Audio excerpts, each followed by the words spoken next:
To make art, we're required to trust into something that doesn't exist in order to allow it to come into being. The creative act is to bring ideas into form, to translate and transmute the intangible into the tangible. This transition between idea and form, between imagination and reality, is one of the most mystical yet difficult experiences you can have as an artist. You will move through layers of fears, excitement, self-doubt, wonder, resistance, surprise, and so much more. All of them leading to and pointing to the most meaningful sense of self-discovery and self-actualization. All of them leading to and pointing to the extraordinary freedom to fully express yourself.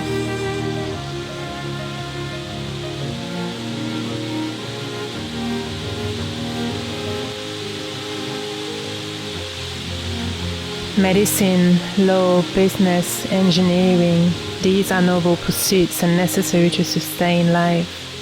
But poetry, beauty, romance, love, these are what we stay alive for. I want to start with a feeling, because you cannot make art for others, for rules, for expectations. You cannot make it for them, you need to make it for you. Do you know why you want to make art? Why you want to create? What is driving you? Remember your why. Make the art that excites you, that fascinates you, that captivates you. Make art because of the way it makes you feel when you lose yourself in the creative process, because it's more painful not to create than to move through the fear of actually creating and sharing your art. Because you can see things that other people can't, and you cannot but express it, because it gives you meaning, it gives you purpose, it makes you feel alive. So let your why drive you, become obsessed. Devote yourself to the perfection of your craft, of your process, of your art, over the achieving of goals, to the extent that it overcomes the fear of what people may think about it.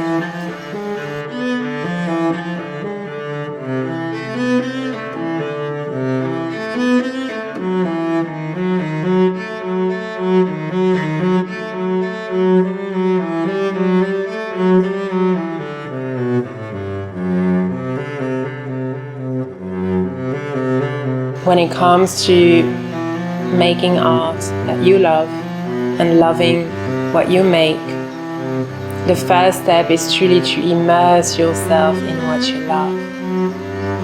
To listen, read, take in and watch the movies, the books, the paintings, the podcasts, the environments, the people, everything that is attractive to you, that you feel pulled toward, because the type of art that you like is the type of art that you want to make. Then will stem desire, idea, and bursting imagination.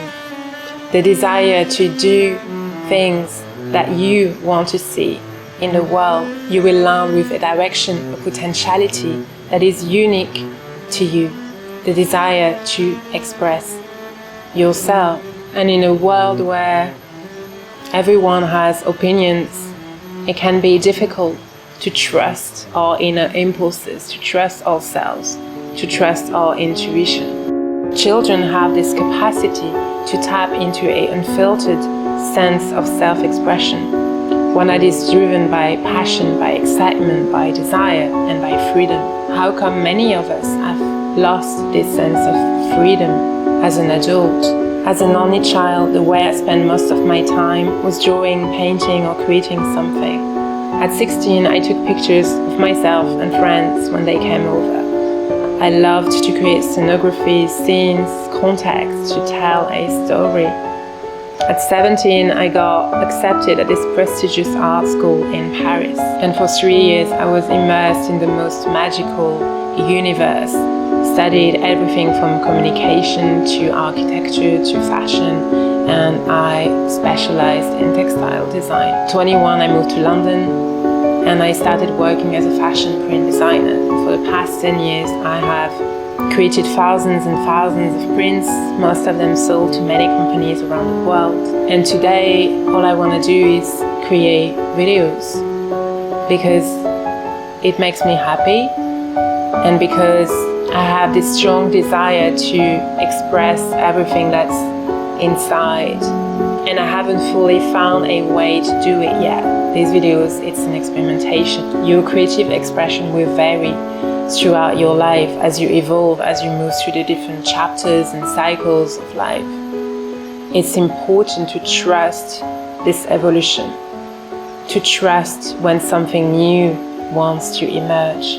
Right now, I am starting something entirely new. I am learning new skills. I'm learning videography, editing, YouTube. And even though I am very creative, I've always been very creative, starting something where I have no idea where it's going, it's scary.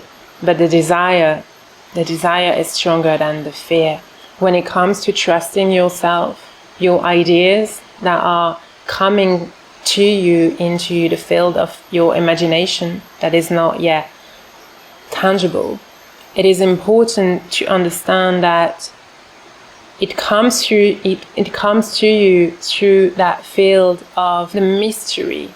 And it comes to you because this idea wants to be birthed and created. And there is a strong chance that if you want something very much, if you feel carried by this impulse, it's that someone else needs it.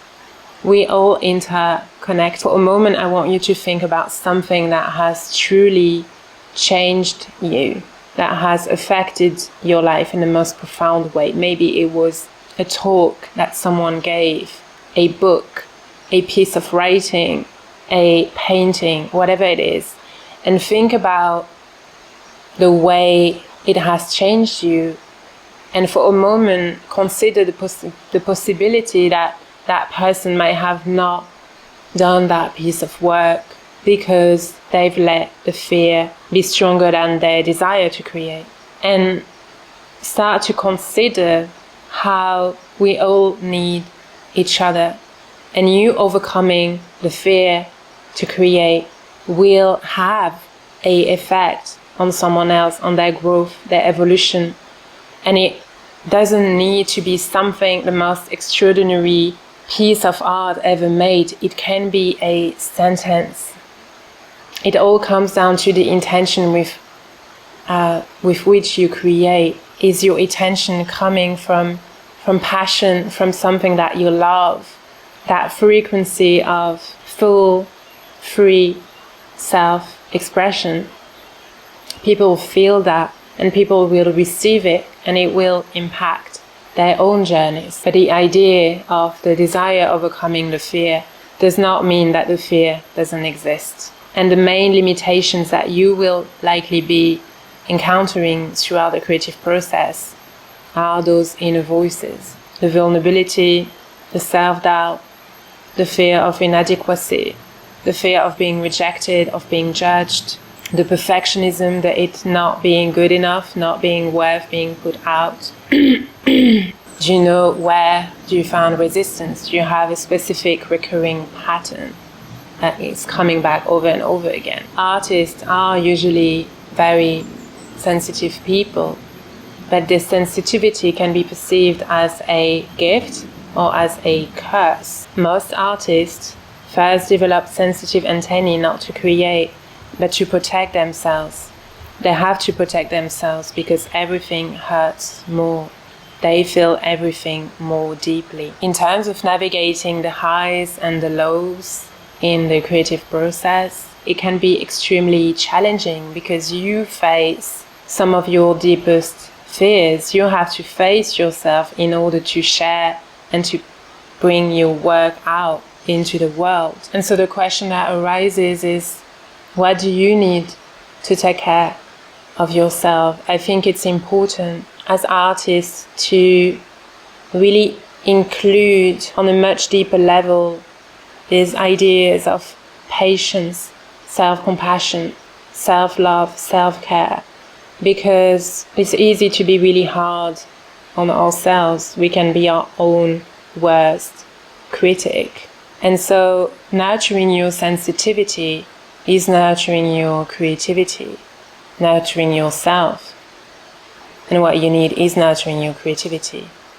So looking at a few things, such as environment, being in a context, environment that you know is supportive for your energy, spending time in nature, doing practices to ground, to connect to the physical, to connect you to your body, such as breath work, somatic practices, movement, exercise, as well as practices that allows you to silence everything and to connect to the greater field, such as meditation or time in silence, time where you completely alone and you can fully connect to yourself and connect to a place where ideas, messages, information, intuition can come through.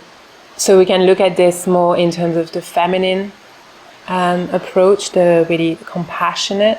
But those people that you look up to perhaps, and they seem very confident in what they do, in the way they express, in the way they speak, they also have those voices and those doubts and those challenges with themselves, but they don't let them stop you. And so this is when we need to bring the masculine in under discipline. So let's talk about discipline. Creativity is a choice that you have to make. I can have those perfectionism tendencies. The antidote to perfectionism, what I've discovered, is that you need to know what your next step is. Perfectionism can overload you when you look at something in your mind that is completely perfect and you look at the actual reality, and the gap is so huge that you end up not starting anything. Taking action is so important. So when you look at a project that is of a certain size, you need to break this down into smaller actions that you can take every day in order to move into that bigger version of it. It's incredible the amount of work that you can get done when you do a little bit every day. And somehow, seamlessly, you are moving forward. With these videos, I said I want to do one a week. And I'm kind of managing it. And now looking back, it's just so beautiful to see what I've done. If you don't like the term discipline, you can start reevaluate your relationship to it by replacing it with ideas such as rituals, routines, self-care, or devotional practices. I've learned that having a structure, a context, a routine, and showing up every day, preferably in the morning, having 10 minutes, 1 hour, 2 hours regularly where you feel safe expressing what you may be afraid to express. You have an environment and a structure where you can lean into, and the creativity starts to unravel. Something else that's really worth considering is creative rhythm. Creativity is never a linear process. You will move through times where you feel there's a lot of drive and there's a lot of energy and there's a lot of passion and it flows. There are times where it drops. And I think it's really important to embrace the way creativity moves through us instead of forcing. It's a matter of allowing. If you feel very tired and very resistant, instead of forcing the process to occur, maybe it's about going out on a walk. Maybe it's about having a chat to someone where you can discuss the different ideas. Maybe it's doing something entirely different. Start cooking and then the ideas will come through. It's important to start observing and understand the way you work. Some people are much more likely to sit and focus and get things done, and some others, like myself, the less I focus, the more it comes to me. And it's about embracing these different ways of creating. So just start, gather ideas, gather inspiration, and when you know what you want to do, start taking actions towards it. Building self-trust and self-confidence, it's about improving your capacities, it's about improving, perfecting your craft and your skills. Making this video right now, today, is completely different than the one I made 1 month ago, 3 videos ago. There is no mistake. You're learning every step of the way, and you're perfecting, and you're moving forward, and you keep creating.